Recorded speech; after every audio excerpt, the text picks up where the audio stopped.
Hey friends, before we start today's episode, I want you to remember two things. I am important and I am enough. Okay, remember those two things and it's going to tie directly into today's episode. Thank you guys so much for tuning in and choosing to listen to the Growth Winners podcast. My name is Dennis and I am your host. And if it's your first time listening, real quick, I'll just bang this right out. We do a quick Growth Winners mantra and then we do an episode challenge at the end, and it's really cool. So stay tuned for the episode because today's episode is going to be pretty important. So with the mantra, you just have to repeat three things after me. Super simple. So here we go. Repeat after me. I am confident.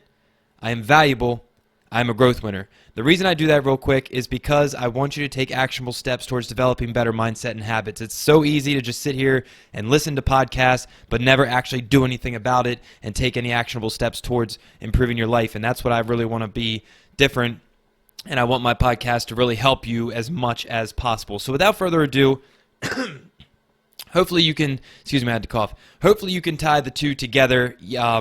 On the title of the podcast is The Single Greatest Desire That Every Human Craves. And what I just told you to remember, those two things, remember at the beginning of the episode, is that you are important and you are enough, okay? And that is incredibly important. And I'm going to share some really, what I like to call, I don't like to call it, but what I consider alarming statistics in society is what I'm going to share with you today. And it ties right into why we all crave being important and feeling important. And it all starts in our childhood and our development at an early age. All right, so we'll dive all into that good stuff. And yeah, so here we go. Starting with the early ages of your life. You know, we all reflect on these experiences and these challenges and journeys that we've been on for years and years. However old you are, the older you are, you get more experiences and you learn things. And you never really question why things are the way that they are, right? And as far as feeling important, it's the one thing that all humans crave more than anything else. At an early age, it starts off with potentially from your parents or your siblings. You've got siblings that, you know, you're constantly competing with. That's something that I can relate with. I've always tried to outdo my siblings. It's like I was in competition to get our parents' attention. You know, when they're focusing on my oldest brother Kevin or my older brother Michael, even my younger sister Hope, like when the attention's all over the place, it's like you crave that attention because you're almost in competition with your own family, so to speak. And I'm talking early ages, right? But you never understand it. You go years and years just kind of going with the flow because it's just the way that it is, because it's the way that it's always been. So you take that into, you know, I played sports in high school. I played sports, honestly, in my entire life since like 5. I started baseball, and I played baseball and football pretty much my entire life. And relating it into sports, wanting to feel important, you always want to be the guy, or for the girl, you always want to make the big play. You always want to get the game-winning shot. You want to be, you know, hoisted up by your team. You want to, you know, win the state championship. You want all these things because you want to feel important, even so on a team level and also on an individual level. You know, you might have felt back in high school, you could probably relate to this, you might have been snubbed out of, you know, winning all county or winning, you know, the player of the year award or whatever, the MVP, you know, and you look at somebody else and you judge them like, you know, I'm so much better than them. This is ridiculous, you know. So everybody wants to feel important. And then lastly, real quick, speed up to present time. Maybe you're married, maybe you're in a relationship or engaged, you know, making your partner feel important, or do you feel important?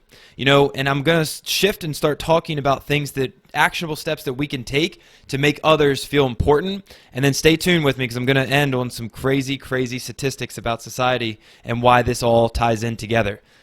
Think about the way that we communicate with our friends, with our family, with our spouses. Have you ever been told, you just don't get me, like you just don't get it, you're not understanding, you're not listening? Like if anybody's ever told you that, these are the triggers that are we should be telling ourselves, okay, I'm not making that person feel important right now because I'm not listening to them and we're not getting it. Why do we say those things, right? We say those things because we want to feel like we're enough and we want to just get our message out there. If you're battling in an argument or with your coworkers or anything, you know, you're just trying to just hammer them on how much they suck at their job and how much better you can do it, when in reality, you're doing more subconscious damage because think about this. Nobody wants to do more for the person that they don't respect and feel appreciated by.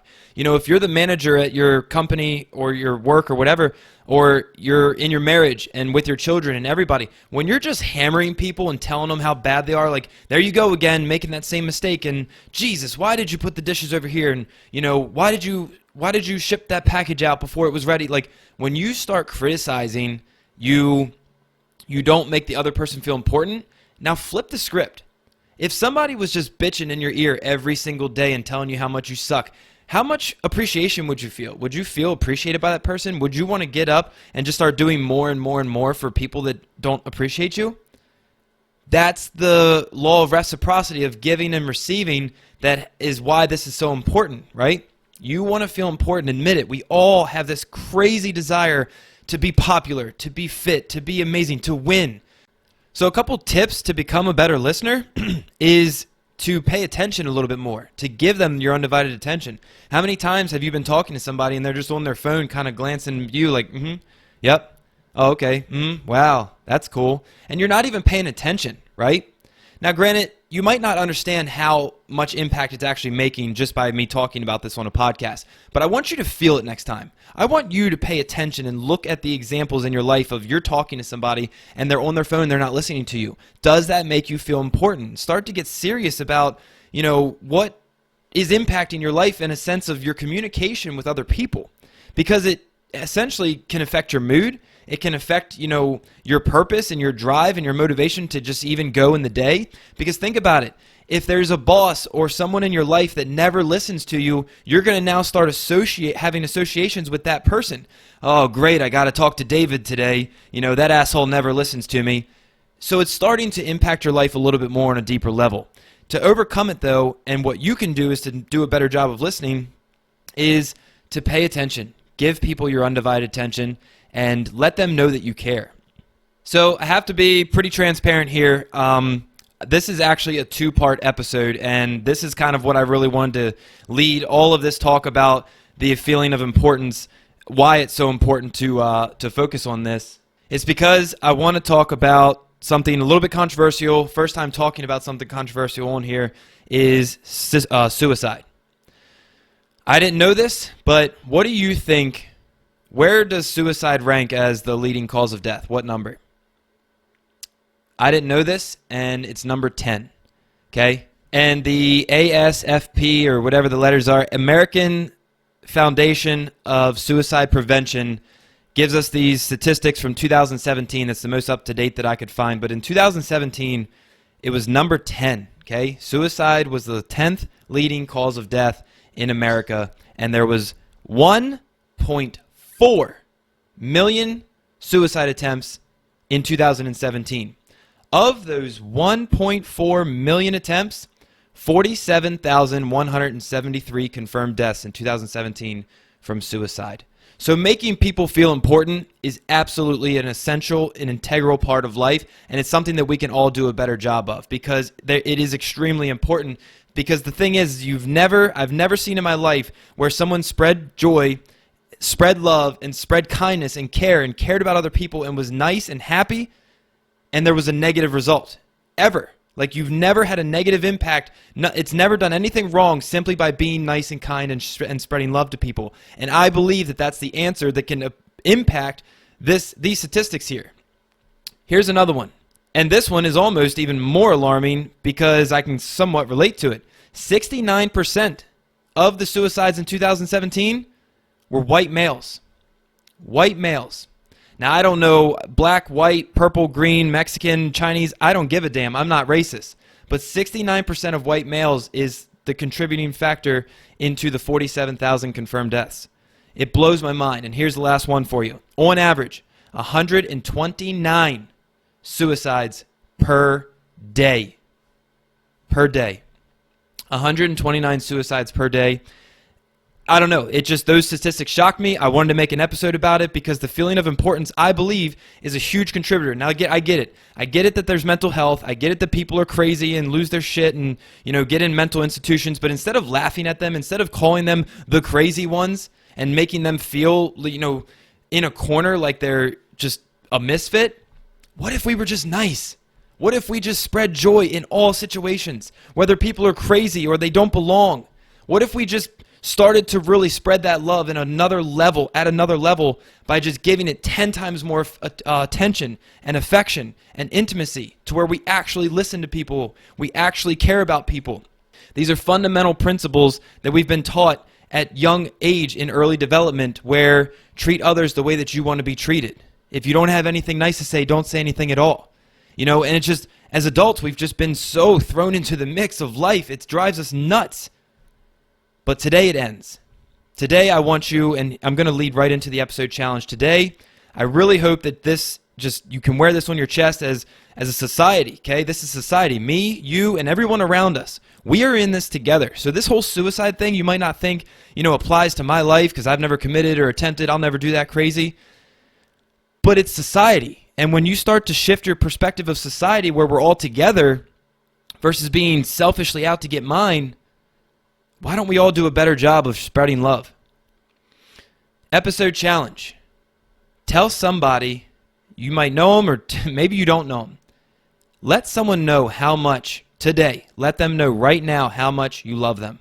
Let them know you care, because you have no idea what other people are potentially going through right now. And let somebody know how much you care about them and love them. That is the episode challenge. And I really hope you stay tuned to part 2, because I know I got pretty, raw with this stuff, so to speak. But part 2, I'm going to talk about a lot of actionable steps. I've already got my notes right here. I'm going to actually talk about a lot of steps of the impact that we can do to, I wouldn't say never eliminate suicide, but do our part and our contribution towards limiting it and helping prevent it, okay? Because suicide, it's something crazy. I've had experiences in my past where I've been in some pretty low spots, and I know it's probably minuscule compared to some of what other people are going through, but I understand that, and but it doesn't make it any better or worse. There is no scale where it's like, okay, that's a real problem. Feelings are feelings, right? And we all go through shit. But today, we're going to make everybody feel important. Everybody around us, just one person at least. Start with that. Start with that right there. One person. Let them know how much you care about them. Let them know that they're important. And that's my episode challenge. Thank you guys so much for listening to today's episode. It means a lot to me, so much. If you love it, please let me know what you think of this. Leave a comment. Let me know wherever you're listening to this or you're watching it on YouTube. I would love to hear some feedback on this. Let's hit the mantra, and then I'm going to hop off here. And it's actually snowing. It's a crazy day today. So here we go.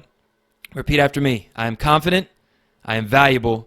I am a growth winner. Thank you guys so much. I love you all. Thanks for listening.